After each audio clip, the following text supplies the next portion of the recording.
Artificial intelligence in literature searching and crafting literature reviews. It's a very popular topic, and it comes down to this.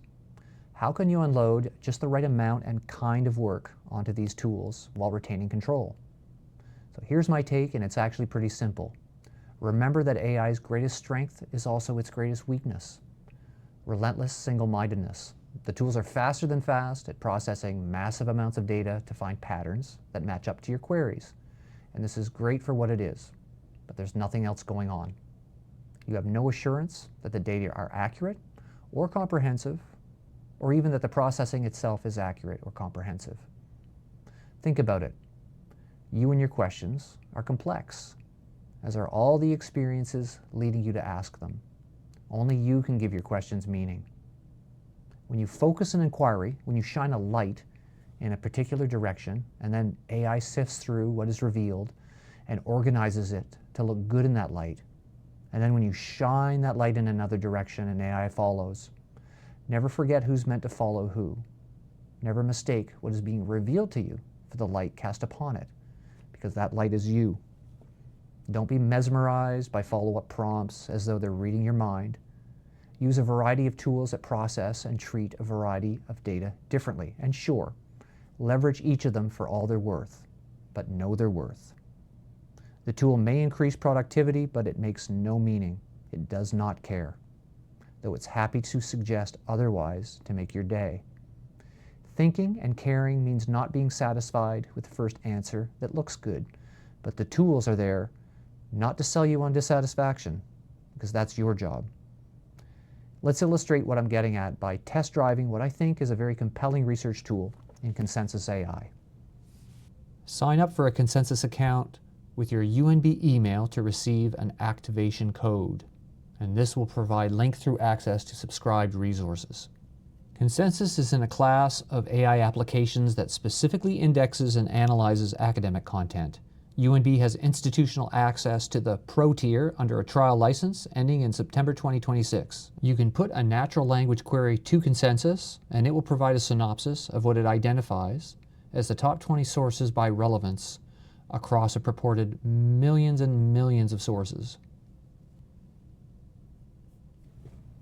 All things being equal, natural language queries ought to be superior to keyword searching, including the fielded keyword and control vocabulary searching you may be familiar with in using purpose-built academic databases. You can be very specific and contextual and put the processing and patterning power of AI to good use.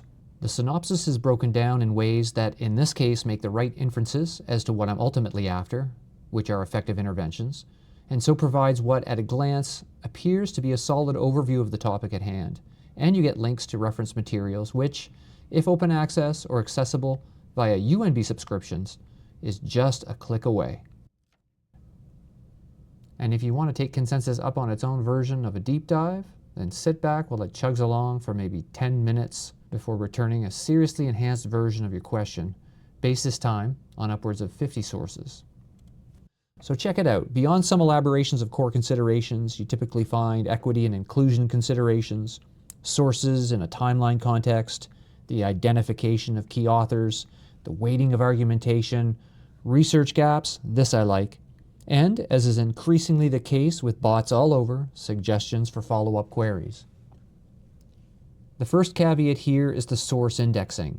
Open access sources are fully indexed through a service called Semantic Scholar, but it only crawls the abstracts of anything behind a paywall, just the abstracts, of all the journals your tuition pays for example. So open access sources are likely prioritized. There's nothing wrong with that per se, but it isn't nearly a complete picture.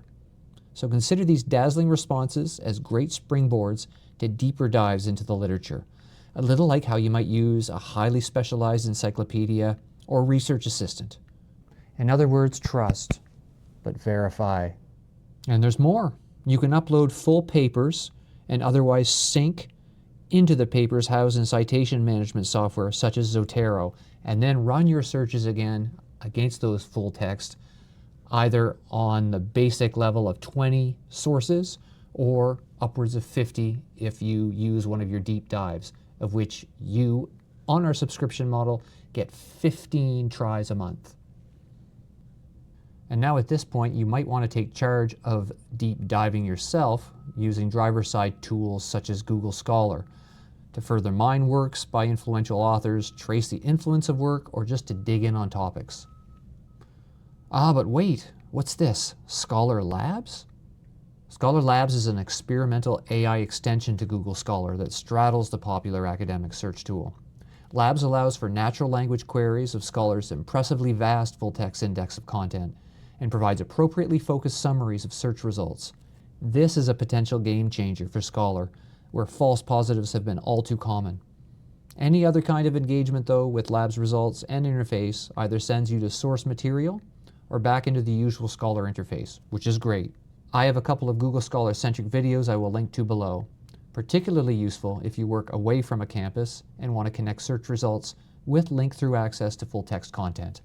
Bottom line is that at the graduate level, any significant time saver with minimal trade-offs, like a decent citation management system, for example, is worth the investment in time for you to learn to use.